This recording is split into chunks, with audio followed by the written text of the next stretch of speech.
Hello, we are Group A from Fiberglass, and I am Mark Leal to talk about plastics and innovative materials. I am Ronald Digo from Nuclear Engineering. I'm Jamal Banaras from Batteries and Fuel Cells. I'm Katen Yu from the food industry. I'm Chrissy Bonsusaso from Extending Life and Healthcare. And I'm Ian Lumandas from Oil and Gas slash Clean Energy.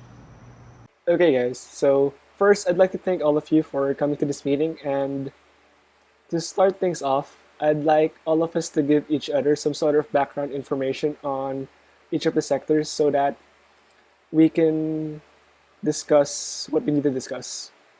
The food industry dates way back to even before the 17th century with the need to improve the limited shelf life of food.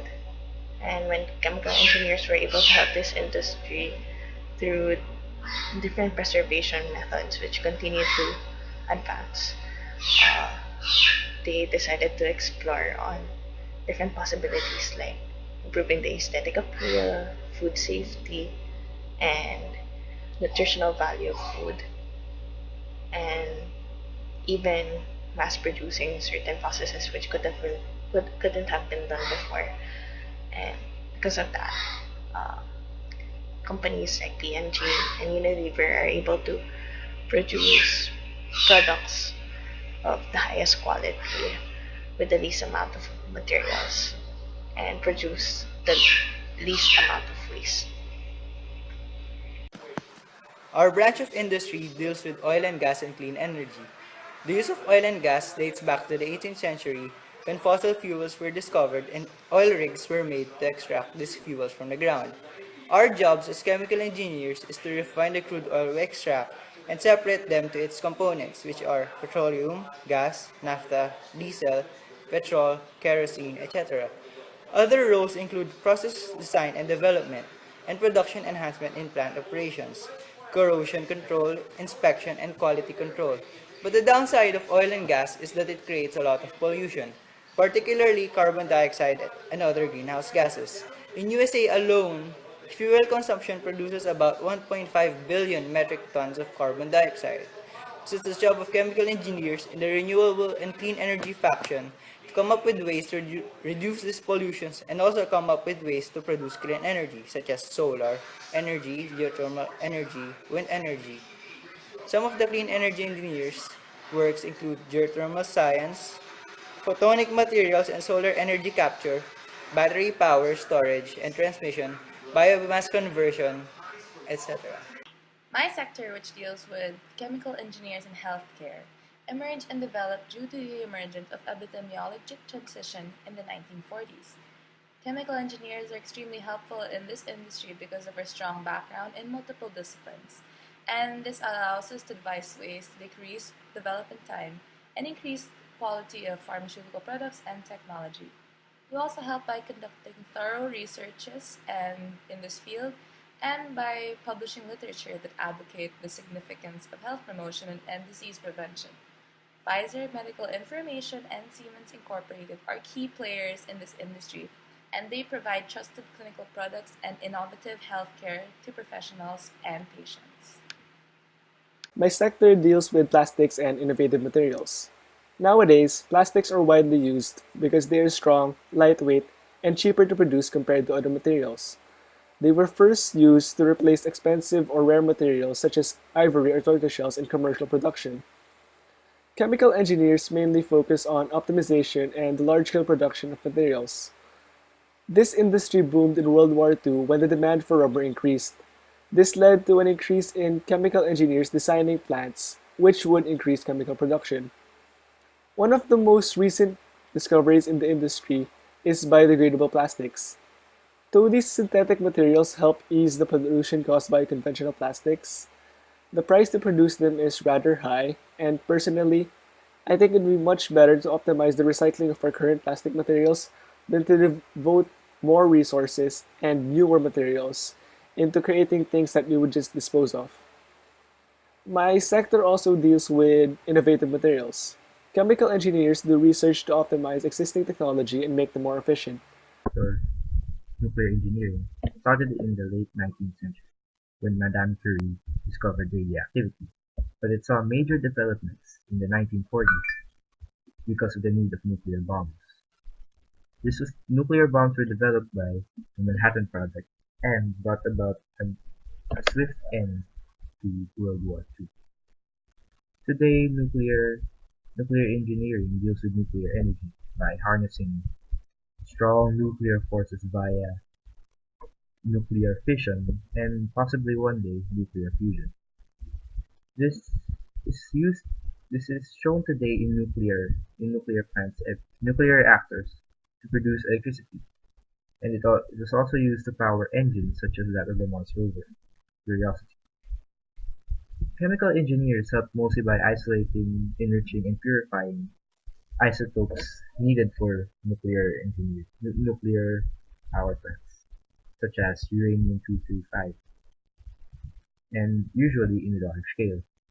Among among sources of energy, renewable or not, nuclear energy has the largest output. It has it is only second to coal in actual cost of producing electricity. Nuclear power also powers about 13% of the world and emits almost no greenhouse gas.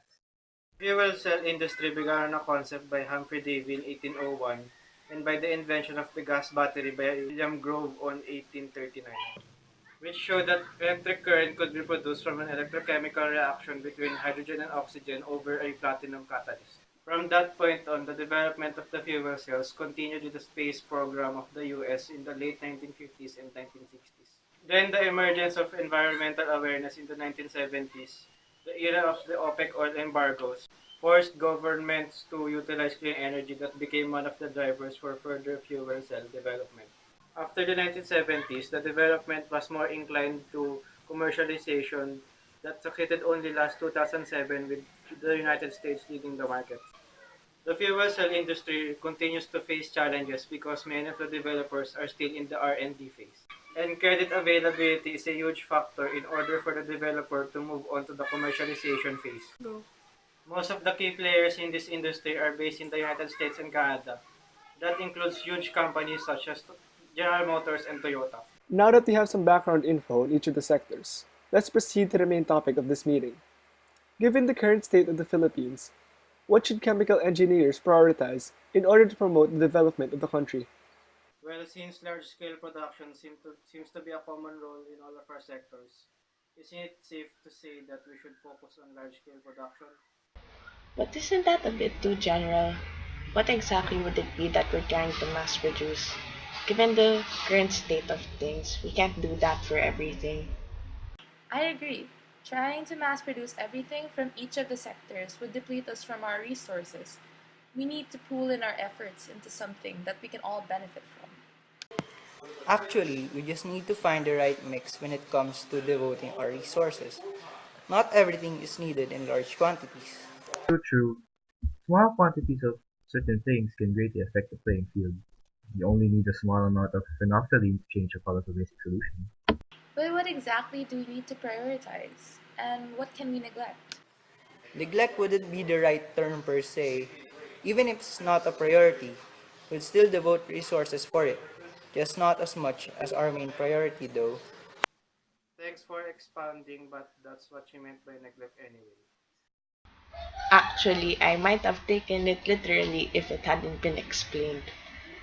Guys, we're kind of straying a bit. Could we please stay on topic?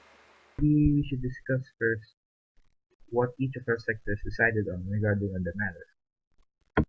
I think that would be easier too. Fine, I'll speak first. Well, my sector's main topic was on oxo-biodegradable plastics, and we agreed that it isn't much of a priority since its production uses a large amount of resources, especially corn and energy. Producing the amount of energy we need is kind of difficult given the way things are, and we don't really want to steal more food from the people. Anyway, the bottom line is plastics, not a priority. Mine, on the other hand, deals with the health of the general population and innovating new drugs and technology to address evolving pathogens, strains of bacteria, and diseases. It is important, therefore, to be able to invest a great amount of time, effort, and money towards the advancement of this sector to sustain the human race.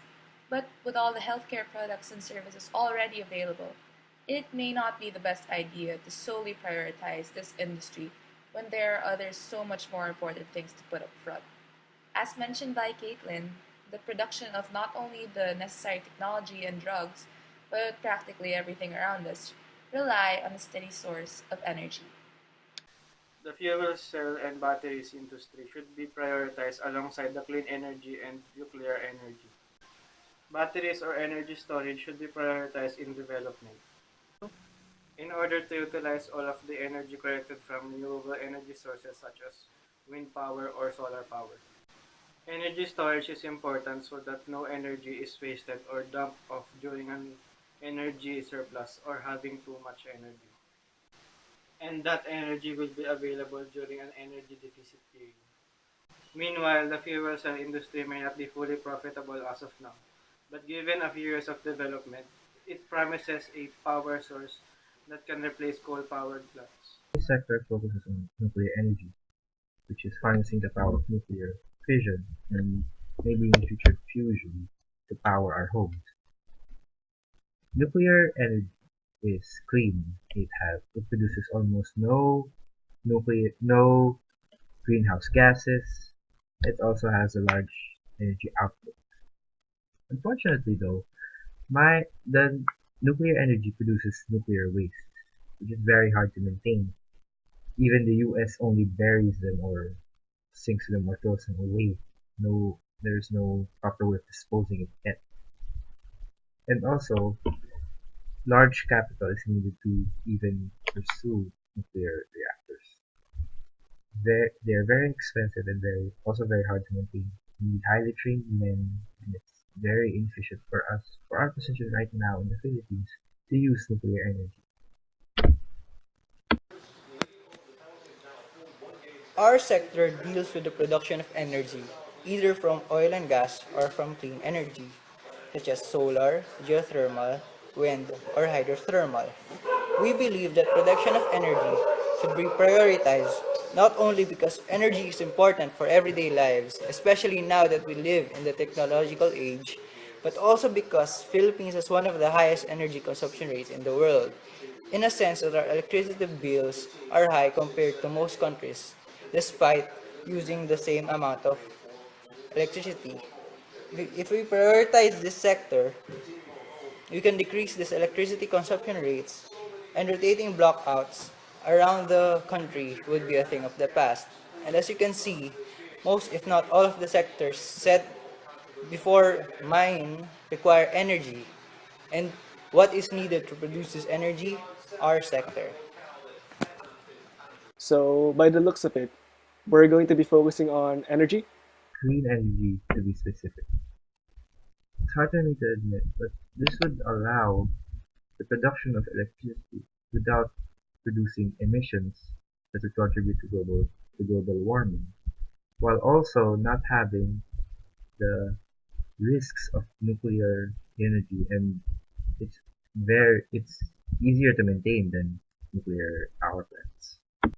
What type of clean energy though? You have to take into consideration that the best options you have in the Philippines are solar and geothermal.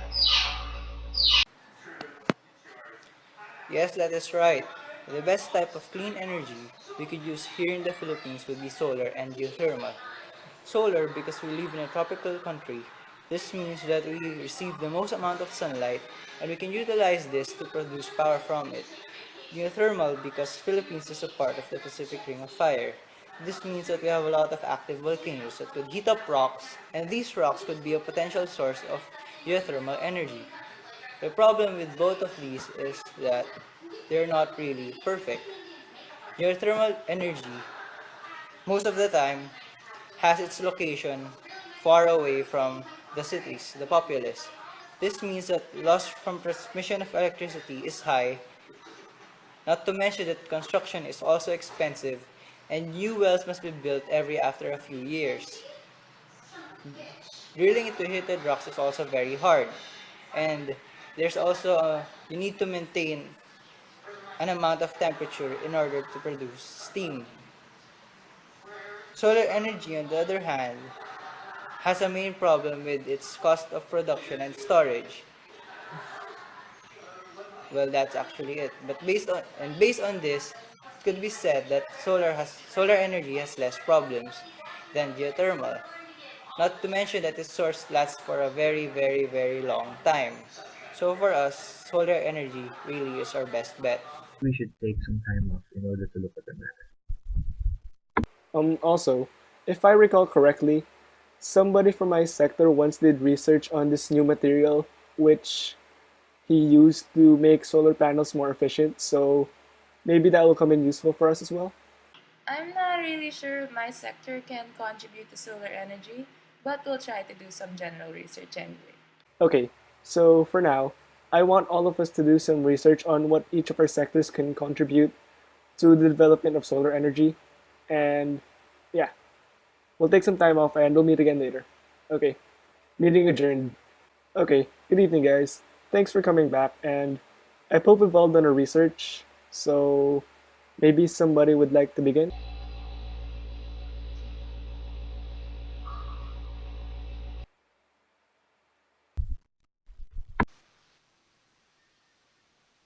Anyone?